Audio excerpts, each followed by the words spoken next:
almost think that might be a good thing, because I sometimes feel like one of the traps we fell into in marketing for a while was like the graph of the funnel. And we're like, oh yeah, no, this is our world. And we optimize from this stage to that stage to that stage. And in some ways, it almost became like a funnel myopia, that in reality, like marketing has a much bigger role to play about really understanding how is our brand represented in the world? How do people think about us?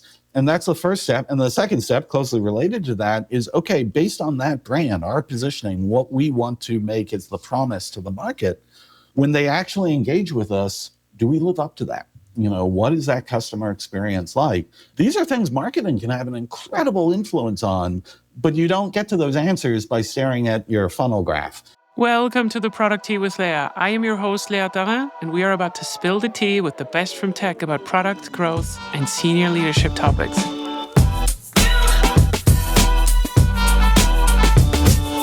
Ladies and gentlemen, buckle up. We're reuniting with the Don of Digital Dominoes, the VP of Platform Ecosystems at HubSpot and editor of chiefmartech.com, Scott Brinker. Last time he graced this microphone, our podcast was in diapers. Now he's back to school us on why Ad Age crowned him the Godfather of MarTech. This maestro manages HubSpot's 800 plus app ecosystem. Not sure whether that number is still correct. Decodes marketing tech's 12,000 and plus vendor labyrinth. And like a true mob boss, he wrote the book on hacking agile into marketing. So let's welcome back the man who makes MarTech's gears grind, Scott Brinker. Hi, Scott. How are you doing this morning? Wow, Leah, that was like probably the best introduction anyone's ever given me. I don't know that I can actually live up to any of that, but that was great fun. Do you want to hear it again? Is this a correct description of your entire personality, or? As much as any hyperbole for me, would be considered correct, sure, but yes. No, we will talk about this a little bit, but Scott, what do people get wrong about you once they get to know you otherwise? Wow, that list is long. But I would say, because I'm so well known for that crazy slide with the, thousands and thousands of logos, people actually assume that I'm kind of in this for the technology. Don't get me wrong, there's a lot of really interesting technology. But for me, the whole thing around MarTech was never about the tech. It was about this entangling between the cultures and the talent of software and IT and those of marketing and marketers. And so, to me, it's always been the organizational and the human dimensions of how we actually use this stuff to be better. Yeah. But yeah, people kind of assume I'm just all for the tech. The tech has its place, but it's about 10% of the equation. Fair enough. But I could also attest to this fact. We've known each other now for 2.5 years on and off, of course, right? But I think I see you always posting about this stuff. And the way that you do and also engage with stuff, it's impossible to fake this over years. So I support what you just said 100%. So it's very nice to be here with you and talk about these topics. And one of the things that I wanted to really talk about briefly is maybe you can give this also as an introduction to yourself in a way, in the sense of MarTech tooling, right? So when we talk about marketing, tech, and tooling, so why should we care about this at all? So what's happening right now in this space? We've been talking last time about this over commoditization, right? So more and more and more tools for the same problems. And has this in any way stopped in the last 2 years, Scott?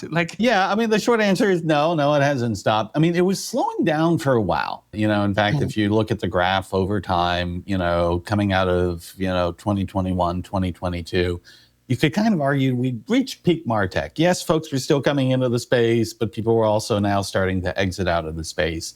And then with ChatGPT and sort of, the shot heard around the world, we saw in the next year, from 23 to 24, this massive explosion. Literally thousands of new products that enter in the space.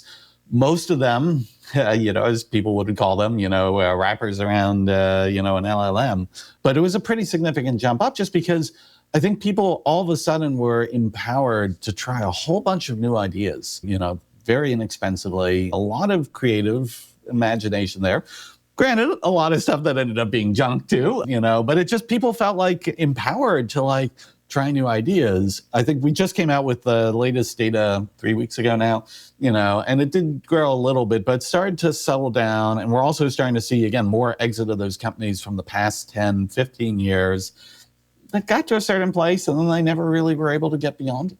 Isn't it interesting? The purpose of all these marketing tooling and the tech is to make marketing easier. But at the same time, I feel like marketing has never been harder. At least the way that I remember it, it honestly has never been harder, because it's not just about the amount of tools that you can use for your solutions and all that. That's kind of like, okay, that got easier. But I feel like 10 years ago, it was more, we have budget to spend, let's put it into Google Ads. And that was sort of like a right play, right? But now we also have a much more fragmented market. How do you think about this right now when we talk about the core job that these tools should actually solve, specifically in the last 2 years? I mean, one of the things that has made marketing so challenging is pretty much everything that marketing was originally responsible for and marketing had to be good at.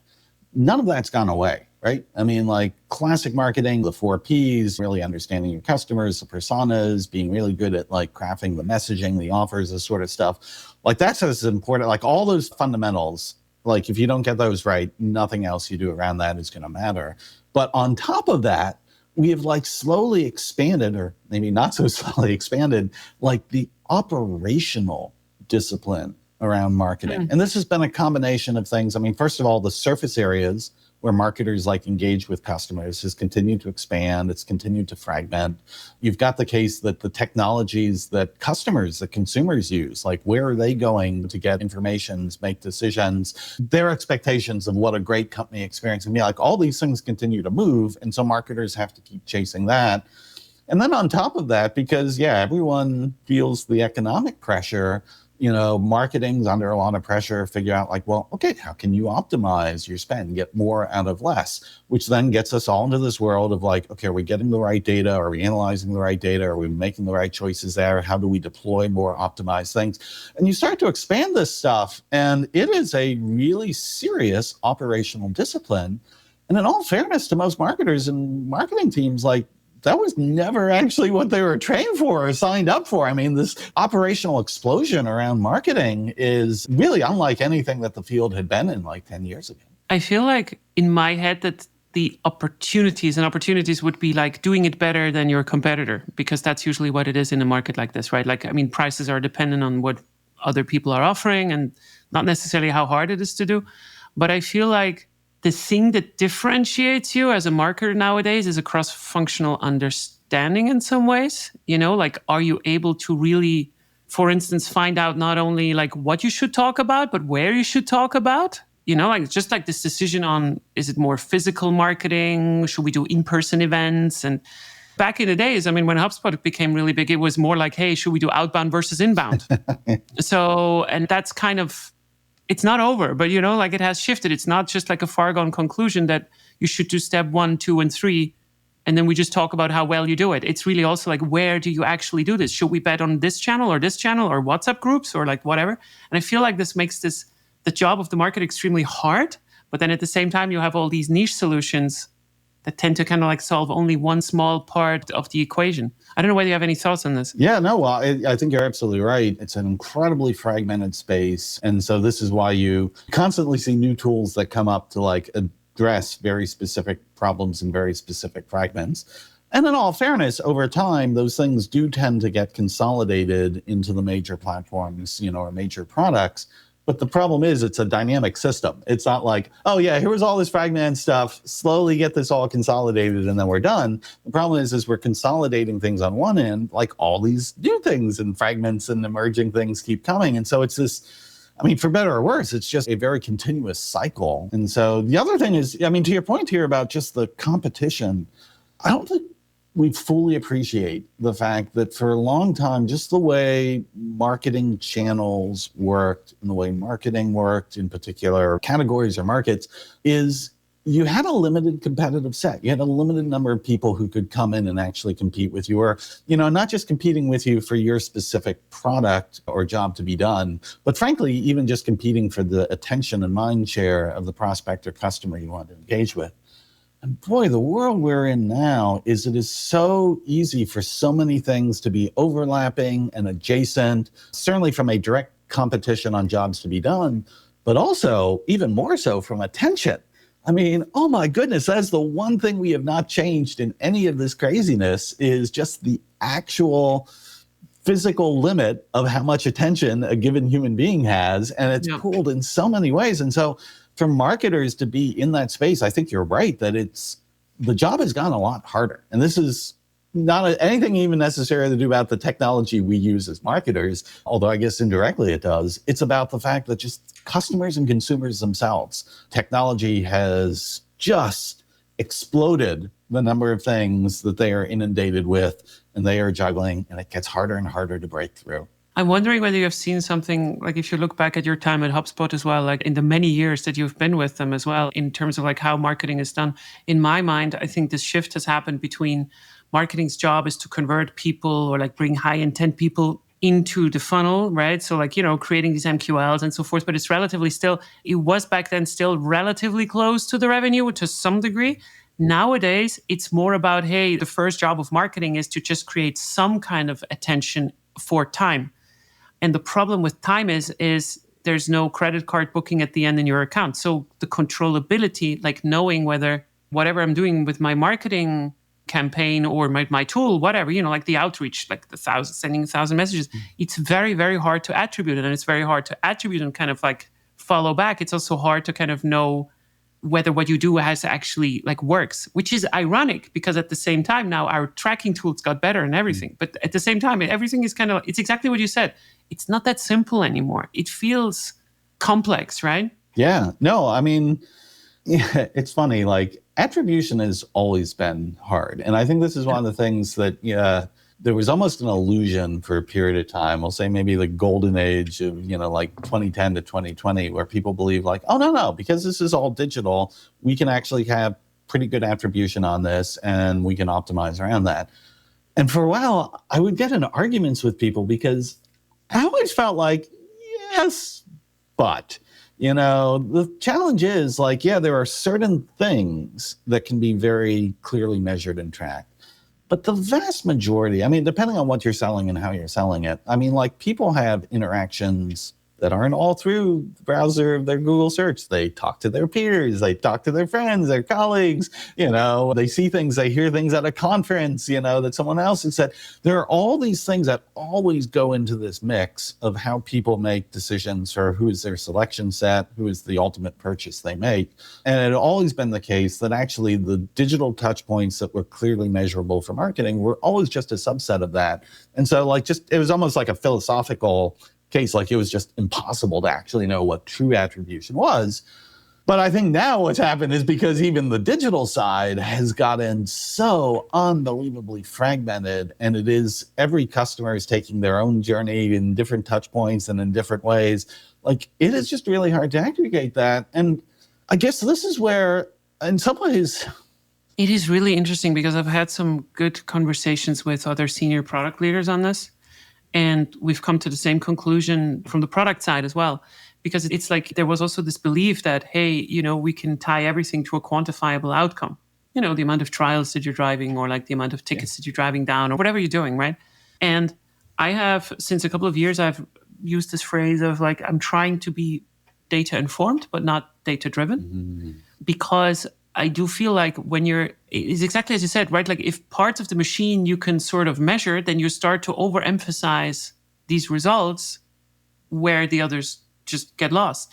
And this is the weird thing about this market, right? So like the better something works and the more transparent it is, the more likely someone else is also going to do it, driving down the money with the value of it. And marketers are always fighting against each other, of course, very directly in these markets, right? I find that quite fascinating. And I think in a way, what you just said means that this is really a return to brand marketing, right? So like, what does it mean to create a brand? Because creating the brand is more important than measuring the brand and not the other way around. Because I think we got lost a little bit at some point. We tried to measure more and then we're hoping that everything is going to solve itself afterwards. But it is actually more about creating it, which also means that you have to let go of some control. But that's very hard because then it kind of make budgets, for instance, right? No. Well, and I would just say like, I think it's a balance. It's not that these like, all right, so certainly like looking at your funnel diagram and understanding the flow of how customers are, moving through phases, that's useful. You just have to recognize that's not the entirety of the picture. That's one view and it's one signal of how certain things are going. There are certainly individual tactics or individual campaigns you can run that can be very measurable, and you can say, oh, this is how we did it this well, and we made these changes and A/B tested it and got this higher conversion. Those tactics are still relevant. It's just they are a piece of a larger puzzle.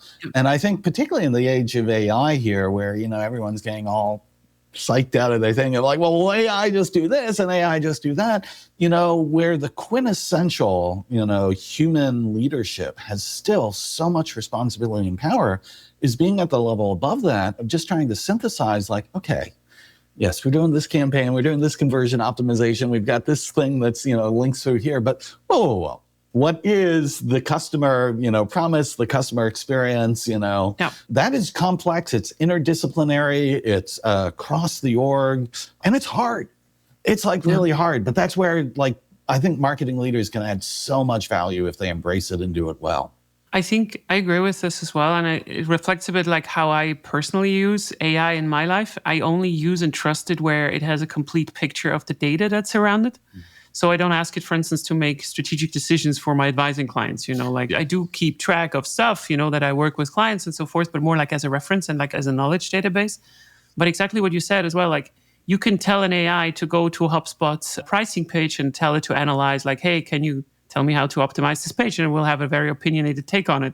But what it doesn't know is a lot of the ICP discussions, internal research, like, hey, what has happened? Like the entire story. So the data picture is not complete. So even if you do believe that a model and a tool is perfect, the data is still missing. And I feel like where product people and marketing people can really shine is where AI does not see, right? So in the interpersonal connections, like how is this word of mouth being created and so forth? You could still evaluate tactical plans afterwards, I feel like, of course, but you need to become almost like a data point for AI, which sounds a bit dystopian, but like... No, I know what you mean. Yeah. I think, one of the great things about these AI tools is because they can consume so much context, like you can have so much context and history of like conversations and documents and, framing of like, here's the situation I'm working in, and then like engage with them to question how you're thinking about it or raise issues. And again, it's not that you're taking what it's saying is like, oh, okay, well, the AI told me to do that, guess I'll just go do that. Right. It's simply almost like, I love the phrase sometimes like a sparring partner. It's a way to like, oh, actually, just like if I'm in a room with someone and we're whiteboarding and we're pushing back on ideas and trying new things. I mean, the reality is probably 80% of what we'll like go back and forth on, not useful, not relevant. But it's that it sort of triggers a creative process that ultimately does often lead to like, oh, that's kind of a different way to think about that. I didn't really consider that. Yeah, that is helpful. And so it's a very human engagement with an AI tool. Yeah, 100%. And I also do think that, it's best usually when you have some part of it AI driven and then you still have to check. So basically like the beginning and the end of it should still be human at some point. So we will now know where this is going. But like looking a little bit into the future in that sense. So you're in an interesting position as well in HubSpot, right? So like HubSpot is sitting somewhere where it's like still kind of cool. It's not as dusty as Salesforce. I have always been a HubSpot fangirl. I've had many people from HubSpot on my podcast. So for some reason, you guys seem to be really cool. But I feel like it's an interesting view because HubSpot is also obviously profiting from like this ecosystem that you're also managing and also helping to build and so forth. You obviously profit from having integrations into HubSpot that work with this entire product. Is this, as far as you can talk about it as well, like your personal conviction, like is the future of this entire software industry, not just like MarTech, is it a few giant platforms that are sort of, that kind of integrate everything? Or is it a constellation of micro tools that we're managing through our own sort of AI agents?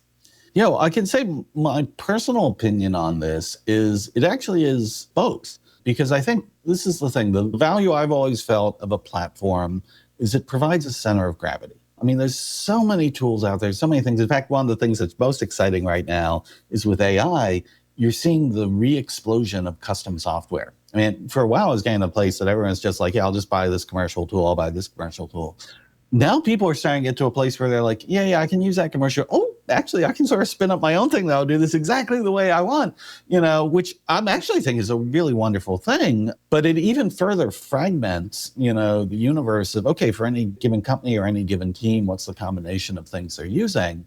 There's a lot of power in that. But if you don't have some sort of way to provide cohesion to that, and people talk about this as orchestration, if you don't have some sort of like cohesion, oh, all right, then you're kind of screwed because just things keep going. I mean, the whole point of a business, an organization is it has to be a whole that's greater than the sum of its parts. And so you need something that can provide, a center of gravity for these different parts to be like, okay, what are we doing within a common governance structure? What are we agreeing is like the truth, for certain kinds of data or records about our customers or the business.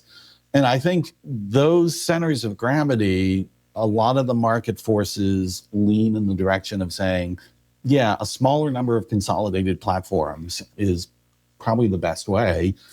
But it's almost like when you have those large, consolidated, really almost standardized platforms at that point, ironically, that actually allows then the explosion of things around it to grow. And like my great example of this would be, it's a little bit of a off the beaten path metaphor for it, I guess, today. But like you think about iOS and Android, they certainly weren't the first mobile platforms. But like when there were lots of different like platforms earlier on, and they're trying to get traction and trying to get developers. And it was so fragmented that developers didn't even really have a path. And then with the iPhone and then the whole Android ecosystem, you're like, oh, okay. Like now there's just two platforms, and those two platforms, because they've become so universal, now you could actually have a market where you could have millions of apps, some really large ones, a whole bunch of like really tiny ones. And it actually provides cohesion, and people can pick the apps they want and they all kind of work together the way they should, on the device. This is sort of the nature of like platforms and ecosystems, is solid platforms actually inspire and enable incredibly diverse ecosystems. And so, at least from where I sit today, I sort of see we're in that's the direction we're still headed. And if anything, AI is just only accelerating both the opportunity for there to be more and more specialized things out there, and at the same time, like more and more reason why you need some center of gravity to be able to orchestrate that incredible menagerie of specialized apps.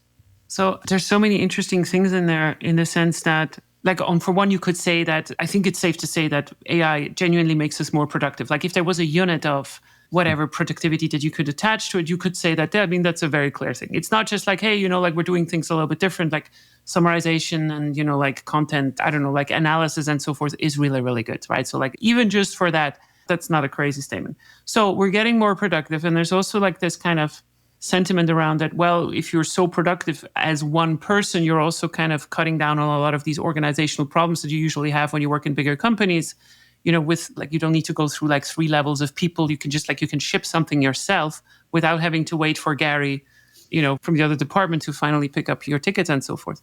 But what I'm wondering in this regard is really this pull on one hand, okay, it makes us much more independent. So on the other hand, it's what you said. So there's more platforms that kind of pull people again a little bit more together. So these two things, I'm not sure whether we are now in one of these famous Netflix moments, Back in the day when cable was kind of on its way out, there was just Netflix and it felt great. It was simple. You could just get Netflix, don't have to go to Blockbuster to get your DVDs anymore and all that. But now when I'm going to my TV, I'm telling you, Scott, I have 8 subscriptions for different streaming services and I do not know where my movies are. So we're getting fragmented again, and then there's something new coming and so forth. So it's really annoying, I think. I don't know. No, and I think you're right. We are definitely going through a pretty wild inflection point here. I mean, I don't know if anyone knows, but certainly I'm not going to claim to know how that's going to shake out. I think my sense is there will be this inherent pull towards the center of gravity, because again, at the end of the day, you do need to have some sort of way of have things orchestrate together. Now, what that center of gravity is, I think that actually is an open question. Certainly if you look at the existing platforms, like Salesforce, like HubSpot, I think they have a very legitimate reason to see themselves as okay, yes, we can actually evolve and be the center of gravity to inspire all these other, to orchestrate how these other things, work together. And I think you see that in the market. But at the same time, yeah, there are definitely other ways of thinking about okay, well, what is a platform? For a while we've debated things around the cloud data warehouse layer, which again, a lot of power having here and being able to more fluidly share data, exchange data across an organization. It was always a huge pain point. still has its fair share of pain, even with cloud data warehouse. But it's like, there was like an architectural shift, that got us out of these database silos and started to open up a new way to think about it.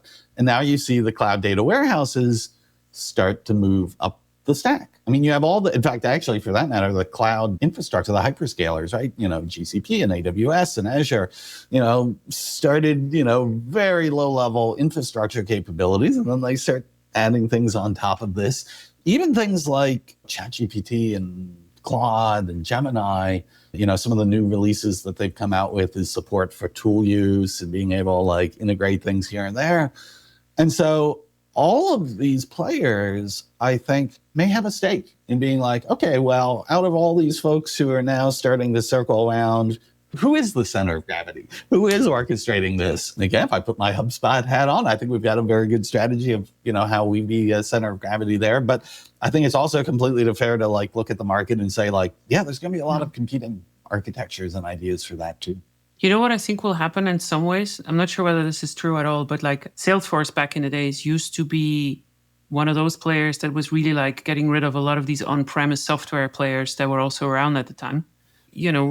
As dusty as Salesforce always is, and I always make jokes, but Salesforce were some of the first that actually introduced SaaS pricing and this entire kind of SaaS revolution that we're talking about nowadays.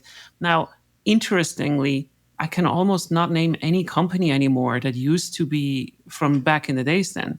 And it's not that they never really understood that they need to shift or, they need to change to the environment and so forth. So what I think is going to happen is that the same thing that prevented these companies to kind of survive is also going to prevent current companies in big numbers to survive as well, like what's going to happen right now. And I do think that the future company, let's forward 10 years, the future company that works best is the one where all the data that it produces, that is, usable in a productive way, is easily accessible for AI models for better or worse.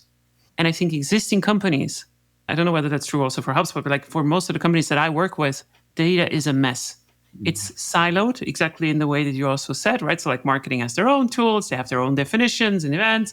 The product people have a burnout because they don't know how to structure their own data and so forth. And sales is using HubSpot, their own tool and so forth.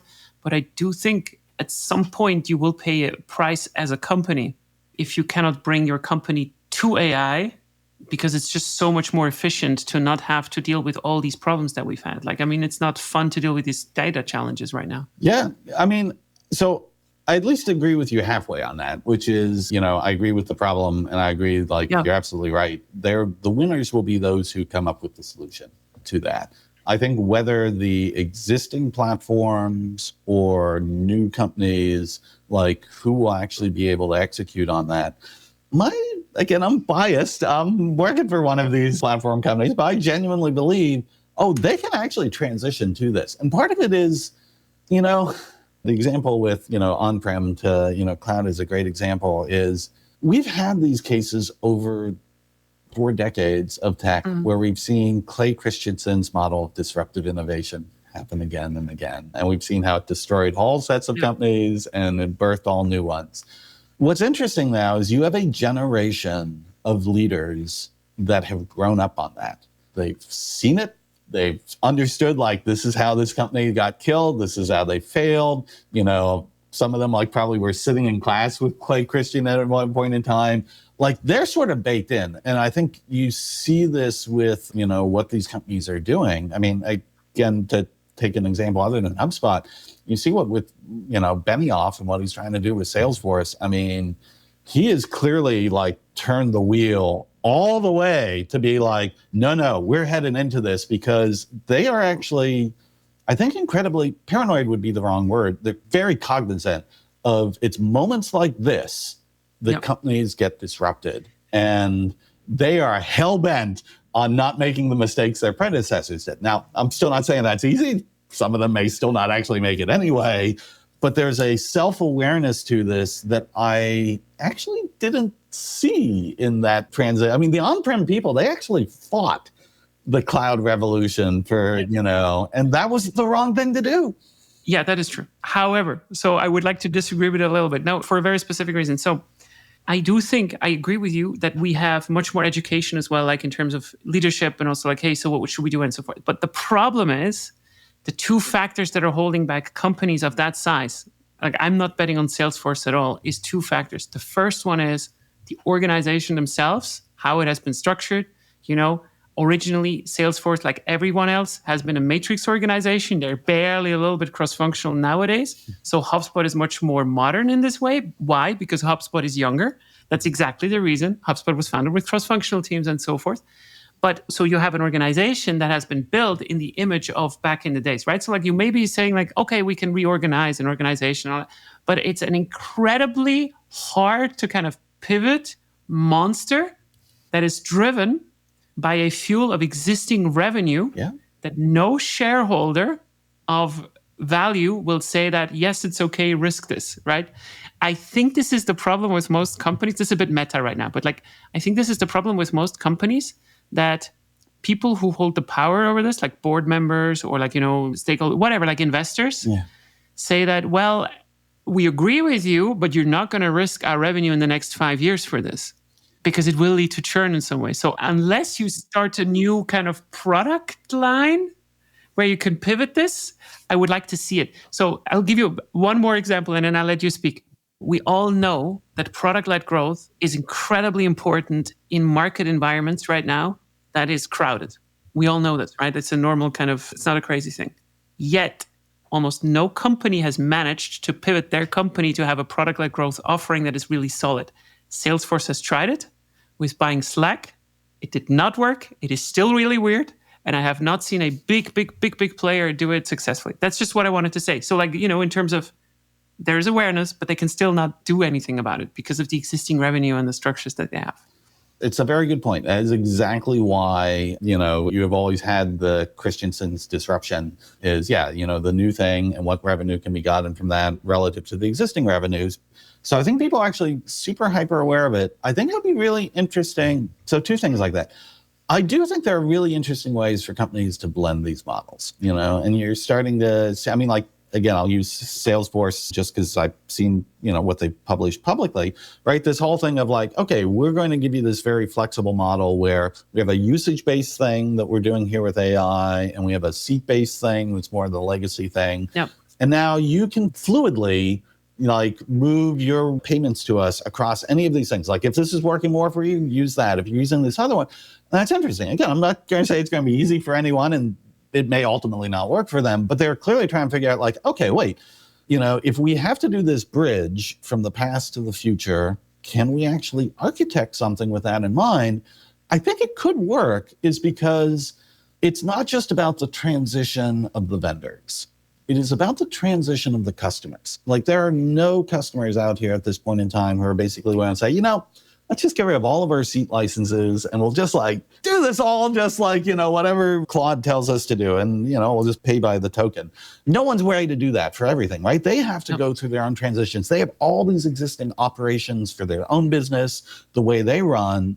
And so it is going to be like a multi-year journey for the customers of all these technologies to rebalance and reshift how they do that. Now, it won't happen fast, won't happen slow. It'll probably be highly spiky from one industry, one company to another.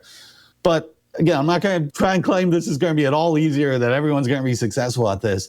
But I think there is the opportunity for existing platform companies to be able to, with their customers, transition from the old to the new over whatever it is, say a 5-7 year period. Again, we'll see what happens. It is an incredibly interesting movie to be part of as well. And you mentioned another topic in this. I don't know whether you have specific ideas about this, but maybe we can give a rough kind of overview also for the listeners a little bit about on the pricing side, because you also said something interesting that we see now much more. We used to charge people in SaaS traditionally by the amount of people that are working on something. So by seat, then we had some other models from Zapier. And also, I don't know whether HubSpot is also doing it right now with, you have a base price and then you have something more flexible on top of it and so forth. But how do you think about this right now? Is this a movement that is going to be so extreme that we're going to say hey, we're not going to have seat-based pricing anymore? How are you thinking about this as well, from HubSpot's perspective or for your MarTech solutions? Where do you think this is going? Yeah. So I won't speak for HubSpot on that because, yeah, my piece of the world is probably not the best representative of the longer term pricing strategy there. But I can speak from what I do with Chief MarTech on just the industry as a whole, that like absolutely you see this shift towards. I mean, it's actually kind of the spectrum of, you had the seat basing where you're just paying for the tool, and whether you use the tool or not use the tool, you're paying the same amount. This has been an issue that's come up in MarTech for years of utilization. Hey, we pay for these tools. Are we actually using them? You've then had this sort of shift to a model of, we'll call it consumption usage-based models, which frankly, at the bottom of the stack has always been like, this is how AWS and GCP, Azure, all the hyperscalers, it's all basically a consumption, pricing model. And so there's lots of ways to do that. You've seen these very compute-oriented solutions, things like Snowflake and whatnot. It's just the natural model for it. But now you've also got sort of on the edge of AI, people are talking about this idea of outcome-based pricing. Like, okay, the clearest example people have right now is like paying if you've got a customer service AI agent and it can handle a certain amount of tickets successfully for customers without looping in a human. Basically, those companies, folks like Sierra, I think Intercom is now sort of priced it this way. They're like, okay, well, then you just pay us for the number of tickets that we successfully resolve. And the ones that we can't resolve, you forward them onto a human, and that's all fair. Again, not everything is going to fit into that model, but that starts to become a really fascinating way to think about, like, what it does is it creates a much stronger alignment between the customer and the vendor. That the customer is saying, listen, I want this thing solved. I'm willing to pay for it. And the vendor, they're incentivized like, wow, the more effective we can be at actually solving the problem. Forget about shipping features. The more effective we can actually be in just solving the problem. Nobody cares about how we solve it. The more money we make. It's a really cool alignment model. And so, and the fact that some of the companies, like Intercom is a great example of this. I don't know them close enough to know the history of all their pricing, but they were sort of traditional SaaS. And now they're sort of like repackaging it as like, yeah, no, we can handle this like outcome-based pricing. I don't know. That's what makes me optimistic that while I don't think any change of this significance is going to be easy for anyone, and there will certainly be losers as much as there are winners, I think it's certainly possible if companies are like willing to say like, okay, the world is changing. Let's figure out how we do this. There's a lot of opportunity too. It's really cool that you mentioned this, because the way that you just framed it, and like going from like the monthly SaaS pricing towards like this usage based, which is more in the interest of the customer. This is exactly how we used to describe the difference between sales-led growth and also product-led growth, or like going to SaaS. So what we used to say is that, hey, it's just not aligned with the customer to lock someone in for 5 years into a contract. But the company said back then, well, someone has to pay for the salespeople that we are also employing to kind of draft these contracts and so forth.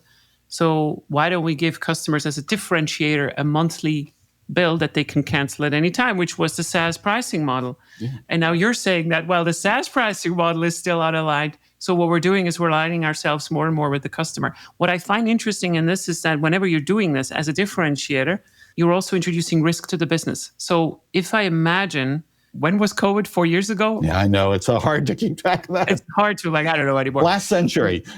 Yeah, but like 4 years ago, I learned as well, from firsthand that, hey, if your business is having monthly subscriptions, you're driving, so to speak, close to the road, as Dave Kellogg said, in that your revenue is just up for renewal every month. Right? So if something is happening on the macro environment, you're going to pay for it very fast. Now, if we're doing this with usage-based, it's even worse, right? We're not even protected for the month. So this entire concept of recurring revenue and annual recurring revenue it goes a little bit into what we discussed at the beginning. It becomes even harder to predict how much money that we're making, sort of. On a scale, sure, you can average it out and so forth, but it becomes more complex and you're even more riskier now in the business, and someone needs to pay for that cost. And I think it's going to make companies in general a little bit more susceptible to changes in the market than they used to be. Yeah, it could be. Yeah, I think this is... you can't get away from the fact that in a world where competition is just becoming more and more adjacent, and the speed of how technology gets diffused throughout markets and industries, right? It's not like we're the course delivery company that, can take 10 years to like figure out, what that automobile is going to do. And they'll be, this stuff is like racing through the industry in the speed of adoption and the speed of impact. And yeah, that's going to be super challenging. But again, this is where I feel like going back to the thing of like, okay, will companies actually tackle Christensen's disruption head on or not? I think people say like, yes, there are all these reasons why we would like to stay with the comfortable world we know. But it's just like, the reality is like, no, that comfortable world is going away. And so while it's certainly a big risk, for us to now leap into the future, we actually think it's a bigger risk to stay with the past. And yeah, that's probably going to have boards and investors. But I mean, again, at the end of the day, it's like, you can't play it both ways. Like there's no safe and easy path at this point. It's basically like, okay, well, you can choose where you want to take the risk, and cat is out of the bag. It's not going to go back in again. Good luck. Okay, final question for you, Scott. I think this has been a great conversation, but let's say you would build your own MarTech tool right now. Like, like you're complete, like you're not HubSpot, not another platform, but like your own MarTech tool. How would you start building it right now? Would it be a wrapper, or would it be like your own model stuff, or like would it be like usage-based pricing from the start? Like, do you have some core thoughts on this one? Like, because what it also means is that it's also getting a little bit more complex for founders to kind of compete in this incredibly crowded field to get some traction. Yeah, I will say I'm a big believer that vertical market solutions have a lot of power, because at the end of the day, like there's so much of the raw, like, oh, I just have an app and I have a database and I have some services that is so commoditized and so universal. I think it's very hard to build a net new horizontal company at scale right now. But I think if you pick a particular really hyper specialized function or a particular industry or domain where, again, it's not about the code, it is about the domain expertise and the domain workflow and how that's being like sort of captured and served there. So I think if I was, building a net new MarTech product from scratch, that's where I would start. And I don't know, as we were just brainstorming it here, what is a domain I know well? Well, I know MarTech companies well. I know people who are trying to build MarTech companies well. So is there a product I could create for a MarTech company, for marketers at MarTech company? Well, the MarTech guy creating MarTech for MarTech marketers, that's getting pretty meta there. But yeah, is there a thing that I would be able to create and help bring some domain expertise, in how you think about this? I don't know. Yeah, no, that's really good advice. And I think we really need to still remind ourselves of the fact that only if you know something that someone else doesn't know, and if it's not easy to know or like to get to know about it and also build a solution for it, you have a defendable business. Otherwise, it's not. Yeah. It can deliver great value, but if it's easy to copy, there's no business there. But I think this was a great closing note. Thank you very much, Scott. Do you want people to get in contact with you? If so, where should they do that? Sure. Well, I'm LinkedIn, SJ Brinker. My blog is chiefmartech.com. That's Chief Martech without the H at the end. And yeah, if you want to see what I do at HubSpot, just head over to the app marketplace at HubSpot. And that's the wonderful community of app partners that I get to work with. I will put it in the show notes. And I want to say thank you once more. You're an amazing guest, and I hope it wasn't the last time. Thank you so much, Scott. Thanks so much for having me. Have a great day. Ba-boom, we're done. Thank you so much for listening to The Product Tea with Lea. If you don't have enough yet, you can subscribe to my podcast right now on Apple Podcasts or Spotify, or you can head to my website, leatarin.com, which is leahtharin.com, where you can find much more of my material or just want to work with me.